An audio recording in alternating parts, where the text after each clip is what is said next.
Je retiendrai quelque chose suite au film qui a été diffusé tout à l'heure, où une jeune fille dit: ça a été un petit peu compliqué le cheminement entre l'école, le lycée et l'entreprise. Eh bien, nous, en maison familiale, grâce à l'alternance, le cheminement se fait naturellement. On donne du temps pour permettre cela. Dans l'enseignement agricole, il y a 3 familles. Il y a l'enseignement public, il y a l'enseignement privé catholique et il y a les maisons familiales, avec notre rythme particulier qui est l'alternance. Donc la première maison familiale, elle a été créée en 1935 dans le Lot-et-Garonne. Donc vous voyez, c'est une vieille dame qui s'appelait à l'époque Centre Paysan. Et en fait, c'est en 1935 que les élèves ont choisi l'appellation maison familiale. Ils ont dit tout simplement, ici c'est une famille qui nous réunit, on va s'appeler maison familiale, tout simplement. À l'époque, les parents voulaient que leurs enfants continuent de se former tout en restant sur l'exploitation agricole. Ils ne voulaient pas se priver de main-d'œuvre. Et c'est donc le curé du village qui, avec 4 élèves, s'est mis à faire des cours. Avec un système tout simple, on va t'apporter l'enseignement général et sur l'exploitation de tes parents, tu vas découvrir le milieu professionnel, puis on va essayer de t'ouvrir. C'est comme ça que les premières maisons ont été créées. Donc nous sommes des structures associatives, loi 1901, rattachées au ministère de l'Agriculture. J'ai toujours eu au fond de moi ce désir de transmettre et de former. On est des petites structures familiales. Et puis, j'ai toujours été attirée aussi par ce concept de l'alternance qui nous permet de garder un pied avec le monde de l'entreprise à travers, entre autres, les visites de stage. Et ça, c'est quelque chose qui me semblait pertinent. Et puis, quand on envoie nos élèves en entreprise, en stage, ils ne vont pas faire un stage pour un stage, ils vont faire un stage avec ce qu'on appelle, nous, un plan d'études, donc un questionnaire sur une thématique de l'entreprise. Ça peut être la gestion des déchets, ça peut être, si on est avec des élèves en CAP, métier de l'agriculture, sur les outils agricoles, sur la conduite d'un troupeau, bon, j'en passe. Et donc, quand ils reviennent à l'établissement, on met en commun les expériences de chacun des élèves. Et c'est ça qui nourrit et qui fait grandir. Et en tant que formatrice, eh bien, ça me permettait de me nourrir également de ce qui se passait en entreprise. Je voulais également exercer un métier qui a du sens. Et quoi de plus beau que de permettre à un jeune de devenir autonome, de le voir grandir, de le faire passer de chrysalide à papillon. Et puis dans notre réseau Maison Familiale, nous avons notre propre centre de formation qui a toujours eu à cœur la promotion sociale, l'ascenseur social. Quand je suis rentrée en 92, j'étais titulaire d'un BTS, ça suffisait pour enseigner. 10 ans plus tard, j'ai dit allez, je vais faire une licence. Et 10 ans plus tard, j'ai préparé un master. Voilà, parce que le réseau le permet, et ça c'est quelque chose qui est important. Et puis, depuis que je suis en poste de direction, la gouvernance partagée avec un conseil d'administration, c'est aussi fort. Parce que voilà, le conseil d'administration de l'établissement, il est composé de parents, mais il est également composé de professionnels, d'agriculteurs, de gens qui s'intéressent au monde de la formation et qui ont plein d'idées à nous faire passer. Là, je vais vous présenter le monde du travail vu par les jeunes générations. Alors, j'ai pris les apprenants et j'ai pris également mes collègues. Aujourd'hui, je suis sur un établissement où il y a 2 générations qui se côtoient, une génération qui va partir à la retraite prochainement et de nouveaux collaborateurs qui arrivent. Et quelle est leur vision et comment on les conduit? Sur les apprenants, quand on forme des élèves de 4e, 3e, ils connaissent le métier de leurs parents, les oncles, les tantes, et puis les entreprises qui sont dans leur rue, dans leur quartier, c'est tout. C'est normal, ils sortent de 5e. Donc, à travers les stages, ils vont découvrir le monde du travail. Et c'est important parce que jusque-là, ils n'ont connu que le travail scolaire. Le monde du travail, il a d'autres attendus, d'autres finalités. Ils vont découvrir les codes de l'entreprise, qu'ils n'imaginent pas, ils n'ont connu que les codes de l'école. Ils vont découvrir le fonctionnement d'une entreprise et puis, grâce aux stages qu'ils vont réaliser, un élève de 4e, 3e va réaliser 6 stages sur son parcours, il va mieux choisir son métier. Et puis aussi, se réconcilier avec l'école. Alors, ce n'est pas uniquement le travail que l'on fait. Aujourd'hui, on parle beaucoup de décrochage scolaire. Quand on permet à des jeunes d'aller en entreprise, eh bien, le maître de stage, il réconcilie avec l'école. Alors voilà, moi je reste convaincue que si les maisons familiales n'avaient pas été rattachées au ministère de l'Agriculture mais à l'Éducation nationale, je pense que tout le dispositif, une partie du dispositif du collège serait en alternance. Et on voit, c'est ce que les jeunes cherchent, veulent. En formation professionnelle, qu'on soit sur des CAP, des bacs pro ou des BTS, ben là le choix professionnel, il a été fait, il se confirme ou parfois il s'infirme. Et là, à l'issue d'un CAP ou d'un bac pro, ben on a des élèves qui se réorientent parce que ben ça fait 2 voire 3 ans qu'ils travaillent et qu'ils ont fait des stages et ils ne retrouvent plus d'appétence au métier, donc ils se réorientent. Aujourd'hui, il y a des passerelles, ça s'est simplifié et ça c'est important. Ils sont dans l'attente de la transmission du geste professionnel, ils ne savent pas faire. Donc c'est vraiment ce qu'ils attendent du maître de stage ou du maître d'apprentissage. Les jeunes adhèrent aux valeurs, à la culture des entreprises, mais ils apportent leur fraîcheur et ils apportent aujourd'hui, et c'est de plus en plus prégnant, les outils numériques. Ils veulent le travail d'équipe parce que depuis tout petit, ils ont été peut-être à la crèche, en maternelle, au collège, au lycée, ils ont travaillé, ils ont fait des travaux de groupe. Les réseaux sociaux les amènent aussi à être en groupe. Donc, ils veulent du travail d'équipe.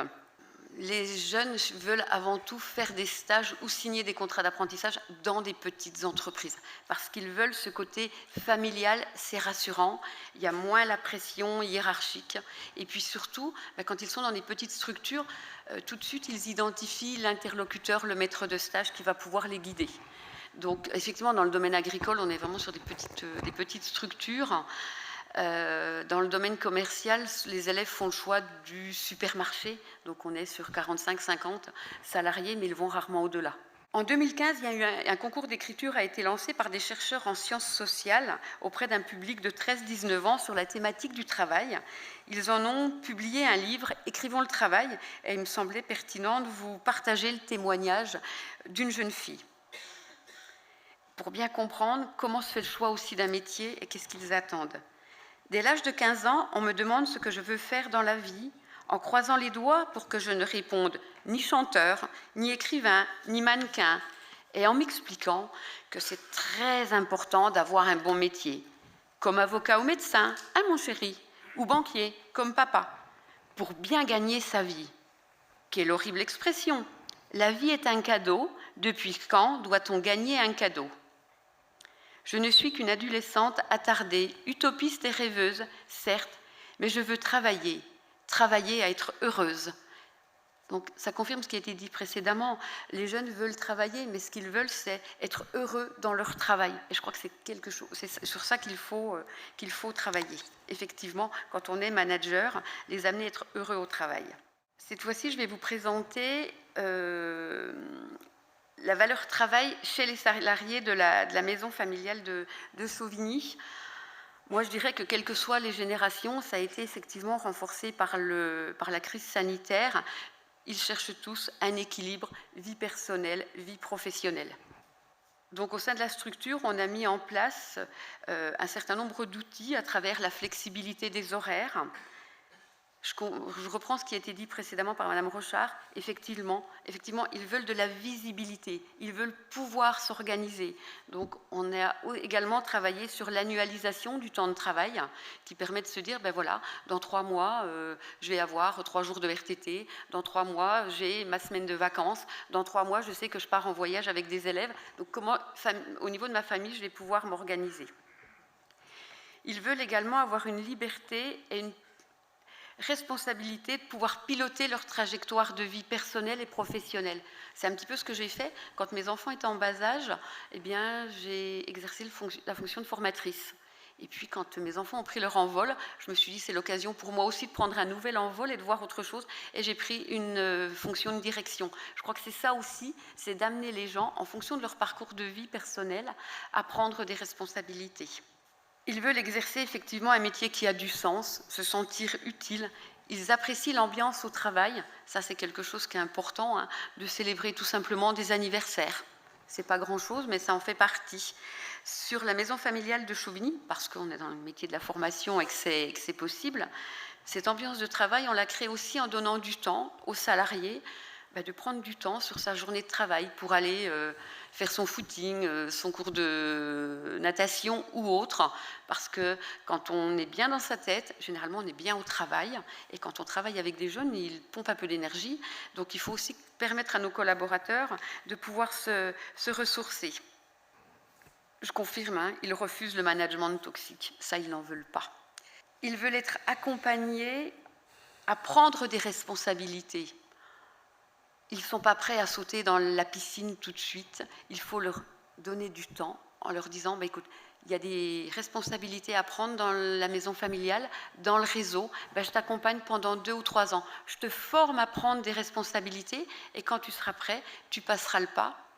Mais une fois que tu seras en direction, je continuerai, alors c'est le réseau qui propose des formations, nous continuerons de t'accompagner via la formation. Je rejoins ce qui a été dit dans le film, et ça a été renforcé tout à l'heure, les jeunes veulent du travail d'équipe, ils veulent des interactions. Ça, c'est quelque chose qui est très très important. Le travail isolé, ça ne les intéresse pas ou plus.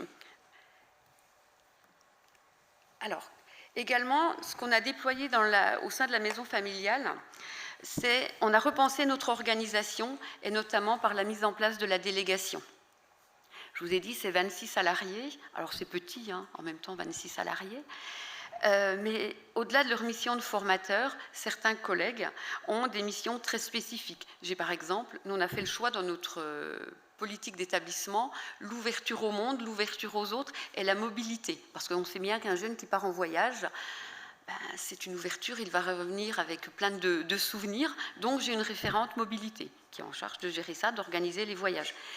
Et on voit que les formateurs, les équipes sont demandeuses d'avoir leur métier principal, mais d'avoir une activité un petit peu annexe, où ils vont se trouver valorisés. Donc on a mis en place ce travail de délégation. On travaille sur une organisation cellulaire qui permet de mobiliser des groupes de travail. Ça ne veut pas dire que je ne fais plus rien, loin de là. Je suis là pour donner les orientations, pour vérifier, pour les accompagner. Mais chaque groupe de travail est autonome dans sa gestion et dans son organisation. Et puis on a travaillé également sur ce management intergénérationnel, 2 générations, on va dire les anciens et les nouveaux. Comment on fait cohabiter 2 générations? Tout simplement, on a mis en place du tutorat ou du parrainage, un ancien, un jeune, où le plus ancien va transmettre les valeurs, les compétences, la culture de l'établissement, et puis le jeune va apporter sa maîtrise des outils numériques, son autre façon de travailler, et ça c'est quelque chose qui est important.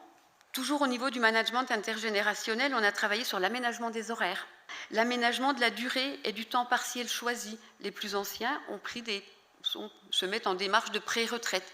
Et ils me disent, mais qu'est-ce que ça fait du bien de se dire, on va travailler à 80%, on a une journée pour soi, ça nous permet de nous ressourcer. Et quand on revient, on est pleinement disposé pour travailler avec les élèves. On a également aménagé des équipes, mélange d'anciens et de nouveaux formateurs.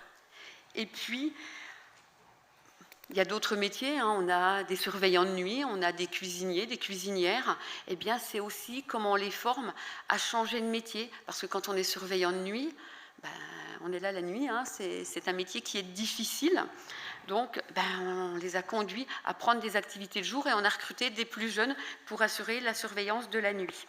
Les jeunes, ils ont accès à l'information sur Internet. C'est comment plutôt on va les amener à aller chercher la bonne information. Voilà comment on se positionne. Et puis surtout quand on est sur des postes de responsabilité, comment on développe un leadership collaboratif. Sur l'établissement, c'est 1500 heures de formation du personnel par an. C'est une enveloppe de 30 000 €, mais c'est un choix validé par le conseil d'administration, parce que je pars du principe qu'on ne peut pas être dans la formation et pas se former soi-même. On a la chance d'avoir au sein du réseau notre propre centre de formation, donc ça y contribue fortement. Quelques leviers pour les entreprises de négoce. Moi, en préparant mon intervention, je suis allée regarder la définition du négoce agricole. En fait, la petite vidéo le présente plein de métiers. Moi, j'ai une question. Quel métier au pluriel mettez-vous derrière négoce agricole pour pouvoir communiquer sur ces métiers ? Pourquoi je vous dis ça? Parce que dans l'enseignement agricole, on a également un déficit d'image. Si je vous dis tu vas préparer un bac pro SAPAT, ça ne parle pas beaucoup, voilà. service à la personne et animation des territoires, un bac pro CGEA, conduite et gestion d'exploitation agricole, ça ne parle pas. Donc le ministère de l'Agriculture a travaillé à l'élaboration de petits films, des spots. Il a même mis en place un bus de l'aventure du vivant qui sillonne les villes pour permettre aux collégiens et aux lycéens de venir découvrir les métiers de l'enseignement agricole. Il y a le film, valorisez-le. Il dit plein de choses.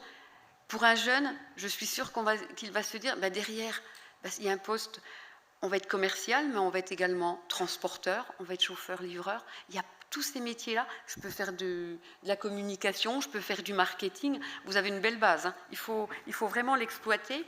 Accueillir des stagiaires et des apprentis, on sait que ça prend du temps, mais c'est aussi des viviers de salariés demain. Il existe un certain nombre de dispositifs, le dispositif 100 000 entrepreneurs qui permet à des entreprises de venir témoigner de son métier dans les collèges et dans les lycées, au même titre que le comité local école-entreprise, où là, on est en interaction directe avec les enseignants qui ont une mission un petit peu d'orientation, mais ils orientent sur les métiers qu'ils connaissent. Donc, c'est vrai que ça prend du temps, mais je vous invite vraiment à vous investir dans ces éléments, dans ces dispositifs-là, parce qu'ils sont source de valorisation de nos métiers. Mettre en place des partenariats avec les établissements agricoles. On peut vous accompagner à la mise en place de titres de CS. Je dirais même mutualisons nos compétences. J'ai vu que vous aviez votre centre de formation qui a un catalogue très très riche d'activités. On est parfois en pénurie de formateurs dans un secteur ou dans l'autre. Peut-être qu'il y a de la mutualisation à faire. Vous faites référence à Asfona, c'est ça? Comment? Vous faites référence à Asfona. Voilà, Asfona, tout à fait. Peut-être qu'il y a de la mutualisation à avoir.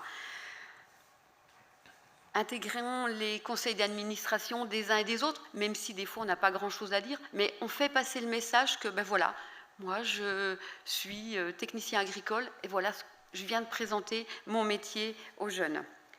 Je crois beaucoup à la coopération, à l'intelligence collective pour permettre la modernisation de nos organisations et je retiendrai en conclusion le témoignage d'une personne, et j'ai repris, pas tous ces termes, mais ces mots-clés, du lien, de la confiance, de la montée en compétence, de la motivation, du respect, du sourire, de l'échange. Et effectivement, j'ai pour principe de dire qu'une maison qui rit, c'est une maison qui va bien. Donc, il y a des jours un peu difficiles, hein, comme partout, mais renvoyons un petit peu de positif à nos équipes, comme on peut le renvoyer à nos élèves. Je vous remercie.